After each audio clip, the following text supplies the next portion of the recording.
adik-adik dan teman-teman semuanya, salam sehat selalu. Kita bertemu lagi di acara Jumpa Ahlinya di kanal YouTube Anak Bertanya. Episode ini merupakan episode ke-10 dari seri yang pertama. Saya, Kak Deta Ratna Kristanti, dan Kak Hendra Gunawan akan menjadi host atau tuan rumah di episode kali ini. Kita akan memulai wawancara dengan tamu kita hari ini. Ada 2 orang kakak yang sedang mendongeng sambil mendendangkan lagu. Beberapa kali mereka juga berpartisipasi di acara Mitra Anak Bertanya. Mereka adalah pendongeng musikal. Ada Kak Arnel. Halo. Dan Kak Dandi ukulele. Halo. Halo Kak Dandi. Halo. Kak Arnel dan Kak Dandi, apa kabar? Aku sehat, alhamdulillah masih di rumah aja. Iya. Sip. Ini juga sehat, alhamdulillahnya. Dan ya sekarang semuanya di rumah sih. Iya, aktivitas-aktivitas dilakukan di rumah ya Kak ya? Ya betul. Tapi tetap bisa ceria dan tetap bisa berkarya ya Kak? Harus. Iya dong. Iya, oke. Kak, sebelumnya saya ingin tahu nih, adik-adik di rumah juga, kalau Kak Arnel dan Kak Dandi ini masing-masing latar belakang pendidikannya apa? Mungkin mulai dari Kak Arnel dulu ya, bercerita sedikit tentang itu. Oke, halo anak-anak bertanya. Kalau aku latar belakang pendidikannya dulu sekolah di jurusan Sastra Indonesia, Universitas Indonesia. Kalau Kak Dandi? Halo adik-adik anak-anak bertanya. Kalau aku dulu latar pendidikannya itu agak jauh sih kalau dari dikatakan mendongeng ya. Aku dulu kuliah di Universitas Indonesia juga dan ambil jurusan geografi. Oh, Geografi. Iya. Kak Arnel sama Kak Dandi itu bertemunya kapan sih? Oh, kami ini teman dari SMP. Jadi SMP satu sekolah, SMA satu sekolah, dan kuliah juga satu kampus. Tapi kita mulai mendongeng bersama itu dari 2010 ya. Tapi Ya. kalau dalam konsep dongeng musikal dari 2016. Benar ya Kak Dandi? Ya, kalau itu sih ya, kalau perjumpaan itu tadi karena kami berdua itu memang teman satu SMP, walaupun dulu juga di SMP kita belum benar-benar kenal gitu. SMA juga satu SMA, tapi juga nggak terlalu deket gitu. Setelah kuliah, nah itu baru tuh kayak sama-sama di UI kan, sama-sama di UI, dan Arnel punya kegiatan di rumahnya waktu itu sekitar 2010 itu punya kegiatan namanya dongeng minggu gitu. Jadi mengumpulkan anak-anak di sekitar rumahnya dan mengadakan kegiatan mendongeng. Nah, terus di situ aku juga ikutan join dan di situ mulai tuh kita dongeng gitu-gitu. Oh, jadi waktu pernah kan tampil tuh di Festival Anak Bertanya, itu baru-baru dong, kalau mulai 2016 tampil gitu. Secara konsep dongeng musikal baru itu ya baru sekitar 1 tahun sih Pak. Tapi sebelum itu kita juga sempat juga mendongeng bersama gitu. Tapi konsepnya kita masih ekspor gitu kayak pakai boneka sambil gambar gitu-gitu sampai menemukan konsep dongeng dengan musik dan lagu itu sekitar 2016. Kak Arnel tadi mau menjawab. Iya benar, mau menambahkan saja, waktu di dongeng minggu itu kita benar-benar eksperimen dengan menggunakan banyak alat ya. Jadi kalau misalnya dongengnya bercerita tentang sayur gitu, nanti aku pakai alat sayur-sayuran untuk mendongengnya gitu. Kak Dandi bahkan pernah pakai wayang juga ya, Kak Dandi? Iya, pakai wayang, bikin mencoba wayang. berbagai bentuk. Tapi kemudian 2016 kita mencoba untuk merapikan jadi konsep dongeng musikal. Kak Dandi pakai ukulele itu. Iya. Oke, wah ternyata adik-adik Kak Dandi dan Kak Arnel ini teman lama dan sudah lama mendongeng. Nah, sekarang kan Kak Arnel sama Kak Dandi itu fokusnya ke dongeng musikal ya, berarti bisa disebut pendongeng musikal. Sebetulnya pendongeng musikal itu apa sih Kak, dan apa saja kegiatannya? Mungkin boleh mulai dari Kak Dandi? Oke, jadi gini, sebenarnya dongeng musikal itu kalau menurut pendapatku itu sebenarnya salah satu teknik dalam mendongeng gitu. Mendongeng itu bisa menggunakan berbagai macam teknik gitu, bisa read aloud yang paling sederhana atau membaca nyaring gitu, atau misalnya pakai boneka, atau biasa disebut puppet storytelling gitu. Nah, salah satunya lagi yang lainnya adalah menggunakan musik gitu. Nah, apa sih pendongeng musikal itu? Ya orang yang mendongeng dengan menggabungkan musik sebagai alat bantu penyampaian nilai-nilai atau pesan-pesan cerita itu sih. Gitu. Oh, berarti pesan-pesannya lewat musik gitu ya Kak ya? Ya, sebagai alat ya, bantu. oh seperti itu. Kalau kegiatan-kegiatannya dongeng musikal ini apa sih Kak Arnel? Mungkin bisa cerita. Iya, intinya kami mendongeng, membawakan sebuah cerita yang tentunya benar yang tadi Kak Dandi bilang, pasti ada nilai-nilai pendidikannya untuk anak-anak. Dicampur dengan musik juga yang memang kita cukup peduli ya Kak Dandi, karena kami merasa sepertinya anak-anak kecil sekarang jarang yang mendengar lagu untuk anak-anak kecil gitu. Nah, jadi sengaja kita buat konsepnya dongeng plus musiknya. Kegiatannya di mana saja. Kita biasanya di berbagai acara anak-anak, tapi kita pernah juga mendongeng di acara anak dewasa. Ya, jadi ternyata konsep dongeng musikal itu bisa diterima oleh semua umur gitu. Jadi di anak-anak bisa, di orang dewasa juga bisa. Oh, bisa juga ternyata ya di orang dewasa ya Kak ya. Nah, tentu adik-adik di rumah dan teman-teman semuanya ingin tahu juga ya, seperti apa sih dongeng musikal yang dibawakan Kak Arnel dan Kak Dandi ukulele. Yuk kita simak bersama cuplikannya. Luar biasa senang mendengarnya. Di depan ini ada Arnel Kak Dandi. Kami di sini ingin bercerita. Sekali lagi Kak, tapi ini jawabannya gembira. Mereka hidup sesuai dengan habitatnya. Mereka hidup sesuai dengan habitatnya. Nah, adik-adik, itu tadi kita sudah menyaksikan ya tayangan dari dongeng musikal dari Kak Arnel dan Kak Dandi ukulele. Sekarang kita tanya-tanya sedikit yuk tentang dongeng yang tadi. Boleh ya Kak ya? Kami bertanya dulu ya.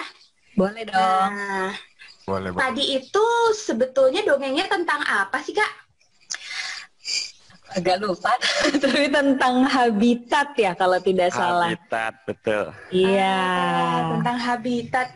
Sebetulnya kenapa sih pilih topiknya waktu itu tentang habitat? Ya.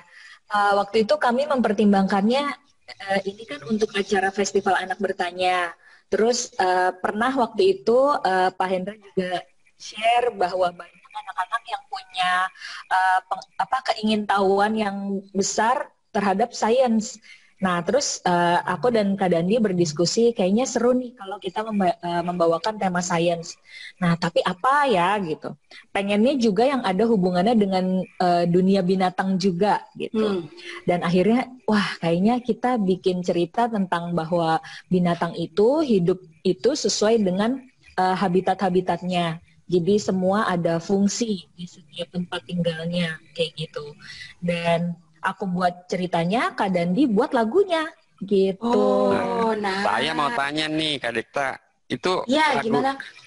lagunya jadi khusus ya diciptakan untuk dongeng itu dengan musiknya begitu. Itu berapa lama tuh menciptakan lagu tersebut tuh? Itu kayaknya kalau seingatku sih ya Pak, itu sebenarnya antara lagu dan ceritanya tuh hampir berbarengan gitu loh. Jadi kayak waktu itu aku ngirim materi ke Arnel gitu. Nel, gue punya lagu nih gitu. Lagunya gini gitu. Terus habis gitu dikembangin gitu. Dan tema dan ceritanya itu kan tentang angsa dan serigala. Itu sebenarnya juga kita menyadur cerita sih. Jadi itu ada fabel dari Aesop judulnya The Fox and the Stork gitu. Itu kita sadur waktu itu, terus kita bikin, kita sesuaikan dengan tadi lagu yang tadi kita nyanyikan gitu. Dan juga di situ kan juga dijelaskan tentang Pangea gitu, super benua yang dulu membentuk bumi, dan akhirnya sekarang 700 juta tahun yang lalu tuh bumi dalam satu benua yang semuanya sama gitu, dalam satu benua yang besar, super benua namanya Pangea, terus kemudian pecah jadi seperti sekarang ini, kayak gitu sih. Ya, geografinya itu keluar itu. Iya. Iya, iya, iya. Jadi kalau untuk adik-adik di sini nih, Kak Arnel dan Kak Dandi, tujuannya menciptakan dan mendongengkan cerita tersebut tuh sebetulnya untuk apa, Kak? Untuk adik-adik ini gunanya apa ya? Yang pasti tujuan utama, kembali lagi ke tujuan utama dongeng ya, kan kita ingin memberikan nilai-nilai yang baik untuk anak-anak. Terus juga disisipkan ada pengetahuan-pengetahuan. Semoga itu bisa jadi pengetahuan baru juga buat anak-anak. Misalnya tadi, misalnya ada cerita tentang, oh dulu tuh dunia ini terbentuk dari satu pangea ya gitu. Bisa jadi mungkin ada adik-adik yang belum tahu, terus jadinya lebih tahu gitu dari dongeng itu. Dan tentunya ada nilai-nilai kebaikan juga, karena dari cerita yang Angsa Serigala itu yang tadinya hanya mau menyediakan makanan hanya untuk dirinya sendiri saja.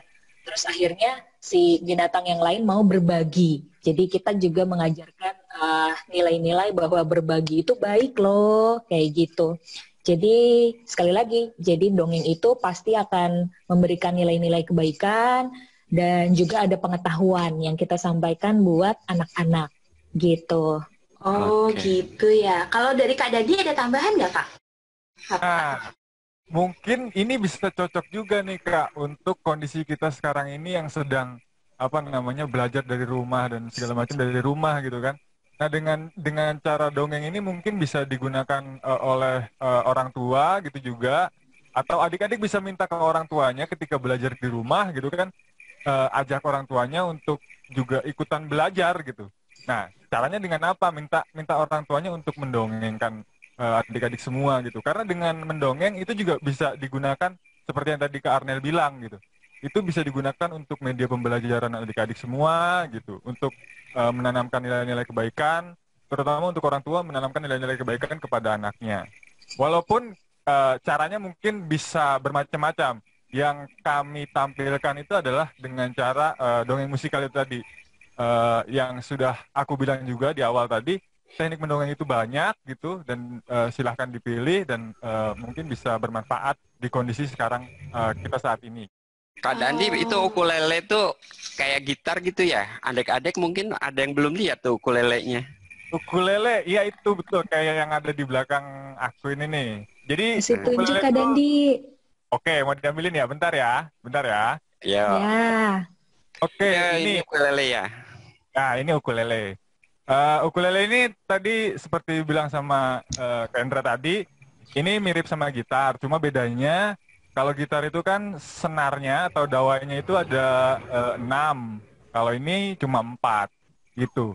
Karena dawainya lebih sedikit, secara teknis memainkannya lebih gampang daripada gitar. Oh gitu ya. Iya. Coba 2 petik. Yang penting ya.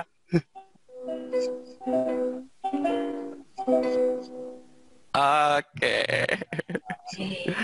Ya, cukup dari saya. Wah, seru juga ya. Berarti adik-adik juga kalau berminat bisa juga ya Kak ya, belajar main ukulele gitu ya Kak Deni ya? Bisa. Bisa ya, oke. Nah, ini kan kakak-kakak nih yang mendongeng, Kak Arnel dan Kak Dandi. Kalau menurut Kak Arnel dan Kak Dandi, adik-adik di rumah nih bisa nggak sih ikut belajar mendongeng sebagai aktivitas di rumah begitu? Wah, bisa sekali, bisa sekali. Justru aku ya sebagai orang dewasa justru melihat anak-anak kecil itu jauh lebih bisa mendongeng loh dibanding orang dewasa. Karena anak kecil itu punya daya imajinasi yang luar biasa, kreatif, dan biasanya memang pada saat bermain-main, pasti anak-anak juga sering ya bermain, berimajinasi kayak main rumah-rumahan atau main jadi putri dan pangeran seperti itu. Jadi pasti adik-adik bisa. Atau kalau mau belajar mendongeng bisa juga pakai buku dulu. Jadi misalnya belajar read aloud atau membaca nyaring. Coba kamu bacakan setiap kata-kata yang ada di buku itu dengan artikulasi dan yang jelas gitu. Nah dari situ nanti bisa terlatih. kamu bisa bacakannya ke orang tua atau misalnya minta kakak untuk mendengarkan kayak gitu. Jadi pasti bisa. Coba aja. Iya ya. Nih, Iya. kalau menurut Kak Dani gimana nih supaya adik-adik berani untuk mendongeng sendiri di rumah? Ya, supaya berani ya. Ini sebenarnya gini, kami berdua nih, aku sama Karnel itu juga waktu itu pernah bikin semacam pelatihan mendongeng untuk anak-anak gitu. Dan itu kita lakukan hanya, kalau bisa dibilang ya, hanya itu cuma pertemuan 1 jam atau 1,5 jam gitu. Setengah hari aja. Setengah hari, pokoknya dari seluruh rangkaian itu setengah hari kita seperti kayak misalnya untuk melatih ke anak-anak itu hanya sekitar 1,5 jam. Setelah itu di malam harinya mereka juga langsung bisa mempraktekkan dan langsung bisa mendongeng. Karena itu tadi memang sudah disebut semua sih, hampir semua sudah disebut sama Kak Arnel. Anak-anak itu punya daya imajinasi yang cukup baik gitu, sudah masih ibaratnya masih murni daya imajinasinya gitu-gitu segala macam, dan itu bisa membuat mereka ketika membuat cerita, membangun cerita itu bisa lebih menarik lagi sebenarnya. Wah, berarti adik-adik tuh sebetulnya bisa ya Kak, nanti jadi pendongeng-pendongeng yang hebat. Ya, nah Kak Arnel dan Kak Dandi, ada pesan apa nih untuk adik-adik yang sedang belajar di rumah saat ini? Kak Arnel mungkin, tadi Kak Dandi sudah. Nah, Oke. Oh iya, kita sekarang sedang belajar di rumah ya. Sebetulnya jangan takut untuk kehabisan bahan untuk belajar, kalau menurutku, karena kita tuh bisa belajar dari manapun. Misalnya di rumah aja, tidak bertemu dengan teman-teman dulu pun kita masih tetap bisa belajar. Misalnya belajar dari memang yang materi sekolah yang kamu dapatkan, atau belajar dari televisi, kan ada juga ya acara untuk anak-anak, kamu bisa dapat pengetahuan banyak sekali dari situ. Atau kalau kamu punya akses internet, kamu bisa menonton YouTube seperti acara ini, ya kan? Atau ada banyak sekali di internet, kamu bisa minta bantuan dari orang tua juga atau orang dewasa di rumah untuk bisa tetap belajar. Atau kamu juga bisa bermain, ya. Jadi misalnya kamu punya board game, ya, papan permainan, itu juga bagus. Ya, pokoknya harus tetap aktif, berkegiatan, meskipun kalian hanya di rumah saja. Itu aja sih, yang penting tetap sehat ya. oh, terima kasih pesannya Kak Arnel. Kak Dandi, kalau ingin menonton dongeng-dongengnya Kak Arnel dan Kak Dandi, ada nggak sih link YouTube atau akses media sosial yang bisa dicari sama adik-adik ini? Oke, kalau aku bisa dikontak atau dilihat juga dipantau ya. Kalau di Instagram aku ada di @dandi_ukulele, DANDI ukulele itu. Terus di YouTube-nya juga cari aja Dandi Ukulele. Kalau Kak Arnel, apa Kak? Iya, sama. Beberapa dongeng yang sudah pernah kami pentaskan, itu juga sempat aku unggah di YouTube aku. Ya, Arnelis namanya di YouTube. Kalau di Instagram ada juga dongeng-dongeng pendek yang aku unggah juga di Instagram. Bisa cari di @arnelism. ARNELLISM. Oke. Kak Deta, kayaknya kita sudah cukup banyak nih ngobrol sama Kak Dandi dan Kak Arnel. Tak terasa sudah sampai di akhir perjumpaan. Terima kasih nih Kak Dandi, Kak Arnel sudah bergabung bersama kami Mitra Anak Bertanya di acara Jumpa Ahlinya. Adik-adik, kita ucapkan terima kasih juga ya pada Kak Arnel dan Kak Dandi, dan kita lihat sama-sama nanti dongengnya di kanal YouTube mereka ya. Semoga apa yang sudah diceritakan tadi bisa menginspirasi adik-adik ya. Terima kasih juga nih Kak Deta sudah menjadi host acara Jumpa Ahlinya. Buat adik-adik, bila ada usulan buat acara Jumpa Ahlinya, silahkan tulis di kolom komentar nanti ya. Atau di akun IG Anak Bertanya. Sampai jumpa di acara Jumpa Ahlinya yang akan datang. Dan tamu yang baru nanti siapa? Tunggu informasinya ya di akun IG Anak Bertanya. Terima kasih Kak Arnel, Kak Dandi. Terima kasih juga anak-anak. Terima kasih. Sehat. Kesehatan.